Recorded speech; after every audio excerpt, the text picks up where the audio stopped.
In this ticket video, we are going to practice on a server manager that you have learned in this video and you understand what server manager is.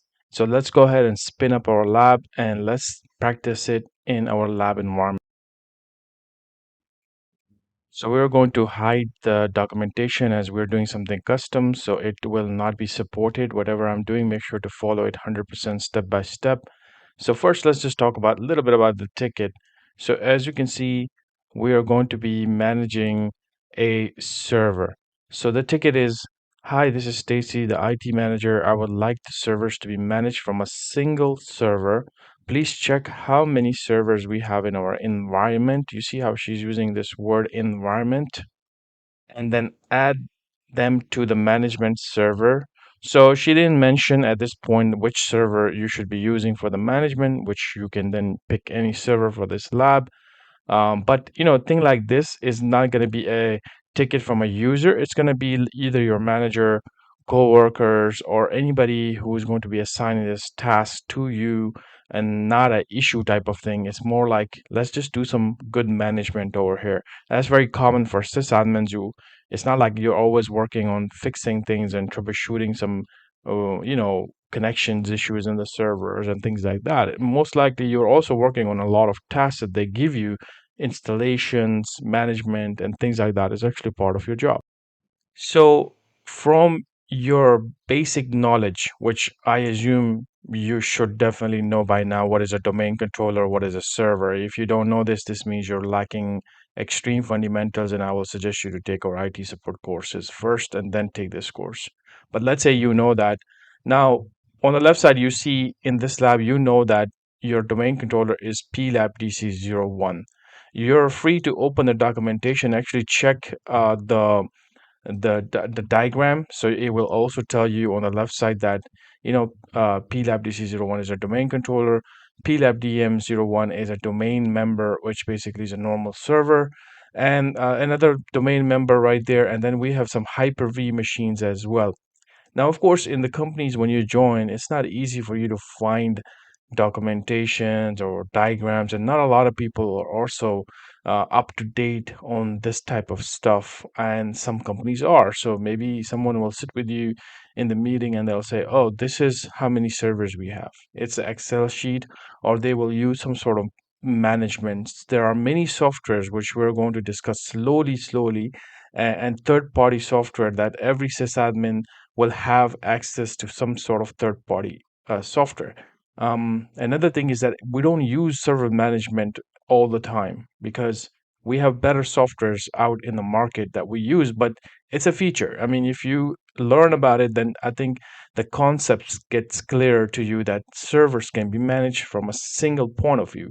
And that is kind of like the main purpose of this task, that it's not just you learn about this one specific feature. Understand that there are going to be many other softwares, and that's how we are going to manage things. So that's the skill that you want to learn from this video. So you see that on the left side, you have one server, we have another domain member server, then we have another domain member server 2, and then we have a standalone server, and then we have one Windows client machine. But then you know that in one of these machines, probably 01 or 02, we have a Hyper-V, and that also have servers. So when you go to work in the companies, it may be like, maybe they may have some physical servers, which you need to know. Then maybe virtual servers like VMware, Hyper-V, which this lab have.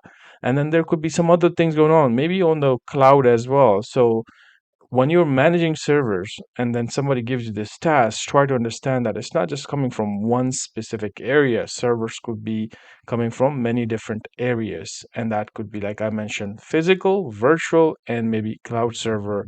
And then they could have some special thing going on too. Just know that in your mind when you do something like that. So, of course, we're not going to be managing servers from a domain controller. That's just not a good practice. Domain controller, when it's running, people don't touch it too much. They don't put too many things on it. Active Directory is enough on that main server. That is a big thing. So we're not going to touch the domain controller over here. We're going to use this plabdm01. And let's go ahead and click on it and see what this server have. And it's going to open up now. Like you saw in the video, every time you open a server, automatically it's going to open the server manager. Now, of course, you can stop this, but we need this to work on it. So as you can see, right on the main screen, we have this add servers, other servers. And now I see that there's a Hyper-V too in this server. So let's go ahead and open Hyper-V from Server Manager since we're working on Server Manager. We'll go to Tools. Here's Hyper-V Manager. And let's see if we have more servers here. There you go. So now, keep in mind in the lab environment or anywhere, when servers are shut down, there could be a reason for it. And the reason is that we can't just turn on all these machines. If you go to the RAM, let's go to the system, we only have 8 GB RAM. So I can't just go and just start turning on all of these machines out there.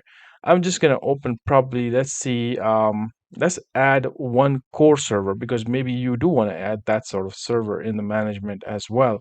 So let's go ahead and open this, start this server, which is going to be core 01.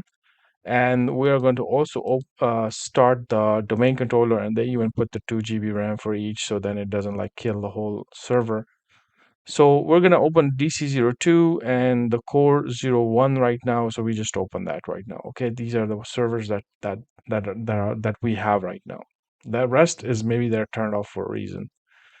So now what we're going to do in this server, which is the DM01, we are going to add a server. So as you saw in the video, you can come here and there's this all server section. If you right click, there's add server.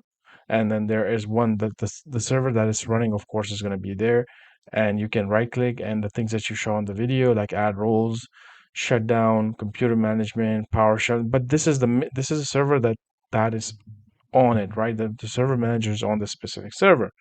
So we're going to basically add this server like this, add, and you see that in Active Directory, we can do find all, and it's going to find all of our server that we would like to add. Like for example, M02, which is right here, and then we have this core 02 that I just started.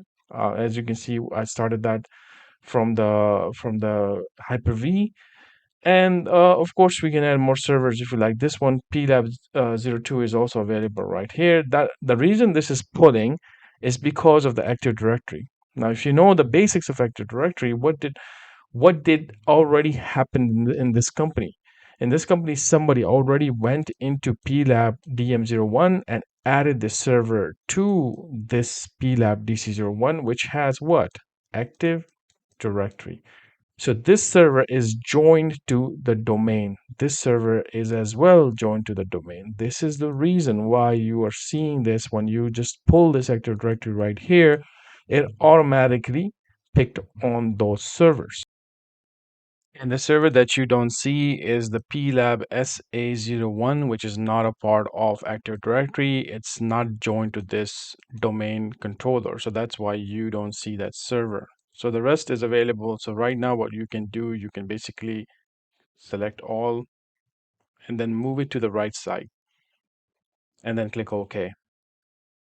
Now you see that it's going to go in progress. It will say online and it could error out and things like that can happen. We are not going to troubleshoot this error. You are free to now go ahead and go to online and try to troubleshoot this error. But let me tell you, you don't need to spend a lot of time trying to fix this issue. Now, the reason for that is because these labs are under proxy, these labs are under control by applications, these labs could not be updated. The reason is that these are the labs that are predefined, meaning every day it goes back to its original image. So it may not have the updates. So it's not worth spending too much time try to fix a lab that is designed that way. Okay. Now, in most cases, you may connect and nothing will happen. You will see online, you will pick up the IP address, and this is how you should see. If you have your own lab, because you have updated systems and you are free to update the whole system first, that's the first thing you should do with the server manager. Because even though when you install a brand new server, after that there are many updates that needs to happen on the server.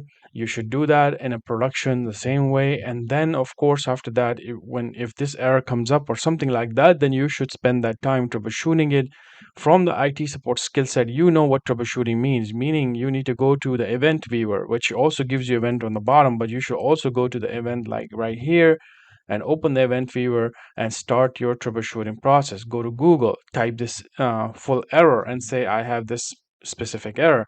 Look at different type of articles. Every single sysadmin in this whole world will go to Google and different type of communities to find issues. Nobody at this point that I have come across in my career can say that I know every single thing about computers and I will fix it without going to Google. That is just, to me, impossible. But if there is this type of Superman somewhere out there, then that's a Superman there.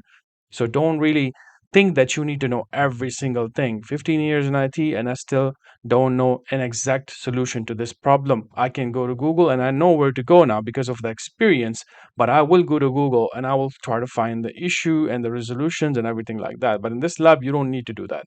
Now you know how to add a machine to the server manager. This is a skill set and you're done over here. Later on, when we get to the troubleshooting parts, I think we're going to spin up some tools and spend hours and hours and hours and worth of fixing and breaking and things like that. That's something we will cover in that. But for now, you know that your server gets added like this. You can actually play around with the same server like this. You can add roles, shut down the local server, computer management, which is the same server. You can play around with the, like, going to the PowerShell of this and all that stuff. Like I said in the beginning, not everybody use server manager for server management, but this is one way to do it. And maybe after this, you can put that on your resume and you know how to manage servers from server manager.